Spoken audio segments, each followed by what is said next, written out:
Hello, this is John Long, Clean Bread and Cheese Creek.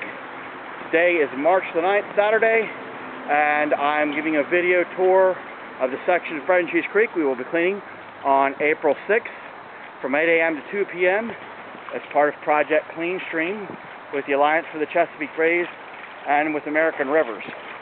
I am in the Berkshire section now, having previously on section 1 shown you the Willow Road section from North Point Road to Merritt Boulevard, and trying to show you conditions that we will be cleaning up on April 6th, thanks to our incredible volunteers. Now, any trash that we do not get will be washed into Back River, the Chesapeake Bay, and also the Atlantic Ocean. And the trash not only helps kill marine creatures and helps to causes backups and destroys bay grass, which is an important breeding ground for all of our crabs and small fish. It also lays on the banks here, causes vegetation to die and causing erosion. Now here we can see shopping carts. Anyone who's familiar with Bread and Cheese Creek knows that we find shopping carts all the time. Now, it's amazing to me that the shopping centers will not do anything to stop this. They'll prosecute somebody for stealing a $5 eyeliner pen, but they won't do anything to stop people from removing a $200 shopping cart. Now, these shopping carts wind up in our waterways. I'm sure you see them all along the sides of the road. Now, what could easily be done for $10 a piece, the quarter lock system can be put on the shopping carts, as is done at BJ's and at at BJ's and Aldi's, or the magnetic wheel lock system, which is $20 a cart, as is done at Shoppers, can be put on them. We have never found shopping carts from Aldi's, BJ's, or Shoppers thanks to these systems. But instead, the carts get stolen, they wind up in the streams, they wind up causing clogs and debris jams, having wildlife get stuck in them, and then they have to buy new shopping carts, and of course the expense for the new shopping carts is passed on to you, the consumer, whereas they have a very simple way of eliminating this. Other counties have code enforcement fine the shopping centers or the owners for not removing the carts. Generally what happens is code enforcement will call them and say the location of the shopping cart. The owners will have 24 hours to retrieve them. If not, they're usually fined about $15 as code enforcement returns them to them. Now, if you think about it, $50 is a lot cheaper to have a cart returned to you than spending $200 on a new one. So it's still cheaper for the shopping center and cheaper for the consumer in the long run to have these type of systems in place. I'm seeing lots of debris on the bottom of this stream over here in Berkshire. I don't think it's coming too well through the camera, but when I walk back through, I'll try and get some more updated pictures. It's pretty clear this morning, which should be able to hopefully allow me to get some of the photos of stuff on the bottom. Now, Berkshire is a particularly bad area for trash because of the design of the community itself. The community over here is designed with homes backing up to an alley, and the alleys both border Bread and Cheese Creek. So you know what that means? That means that all the trash and debris that are in the back of someone's alley or on the street, when it rains, it's going to wash right into this stream, which once again takes us back to, as we were talking about before, the outdated stormwater management in Dundalk area, which needs to be fixed, which will probably decrease the amount of trash we see in this stream and other waterways in Dundalk by probably about 85 to 90%. Yes, it's true that some people throw trash in the stream, but that's a very small amount compared to what washes in here.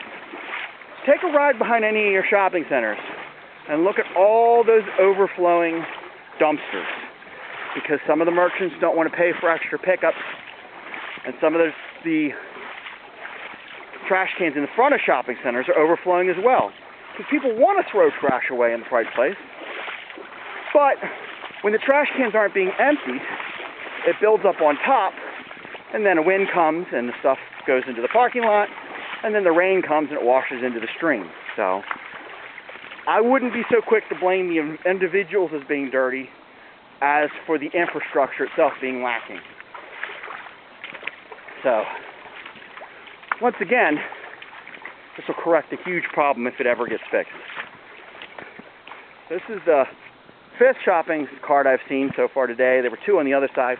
I neglected to count because I was in the middle of a little history lesson on the stream. There's a nice dam here that I see that we're going to have to break up. This will cause flooding and lots of erosion. They're naturally occurring, unfortunately, because of all of the downed trees. Yeah, this is really bad. So, and you see it causes a stagnant water on top.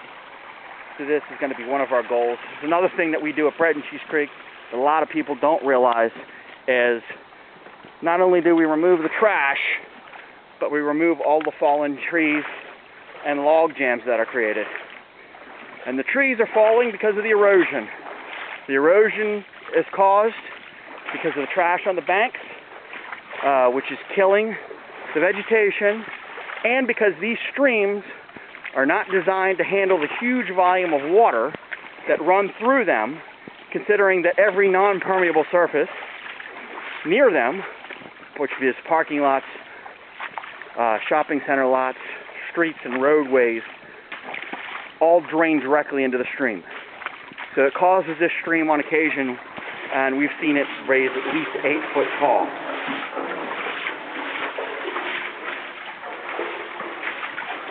Which can cause a lot of damage to the property surrounding it.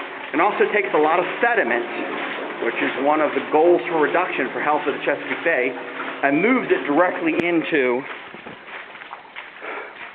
Back River and the Chesapeake Bay, as well as the Atlantic Ocean. As we continue along, we can see that there are some areas where the erosion continues to get exponentially worse. And unfortunately, changing these laws and upgrading our stormwater is the only thing that's really going to save the amount of damage currently being done. But we do our cleanups twice a year. I'm sure once a year we've been doing, because we're doing the entire stream, so that way we can focus on other areas of Dundalk for cleanup. And we need volunteers. We always need volunteers. Volunteers are the most important component to our cleanups, and we couldn't do these cleanups without them.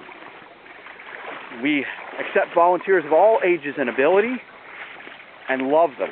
We have jobs for everyone, from driving a pickup truck with trash in it, to standing near the dumpster to make sure only the correct material is placed in it, to helping with registration, helping with food, to digging out the carts in the stream and pulling the trash from the stream, to walking along the banks on the side of the stream and picking up trash and debris. Everything helps. You know, some people come to me and say, hey, I can only volunteer for a couple hours. You know what? That's fantastic. Some people come early in the morning and help us set up, and then at the end of the day help us put everything away. That's wonderful. Every minute that you volunteer to help us out makes a huge difference. Every piece of trash removed makes a huge difference. This is a community effort. It's not about any one person or any one group. We're all working together to try and make our community a better place. And studies have shown that in areas where there's litter, real estate values go down by 30%, crime goes up by 25%, and the depression among individuals living in it go up by 28%. So it affects a lot, much more than most people think about. And we need your help to make things better. So we're coming to the pedestrian bridge, which is where I'll end my video. And once again, we appreciate our volunteers, and we appreciate all those who have donated to us, because we need it. Since we are an all-volunteer, all donation-driven organization, we receive no funding from the government, from the county, or from any other organization. So once again, this is John Long from Clean Bread and Cheese Creek. Thank you very much for watching our video. We hope to see you soon at our cleanup on April 5th, Saturday. And we also have many other cleanups going throughout the rest of the year, so you can see our calendars online. To find out more about us, you can go to www.breadandcheesecreek.org. You can also look us up on Facebook, Twitter, Pinterest, and we hope to see you soon. Any questions, feel free to let us know. Thank you very much for listening, and have a great day.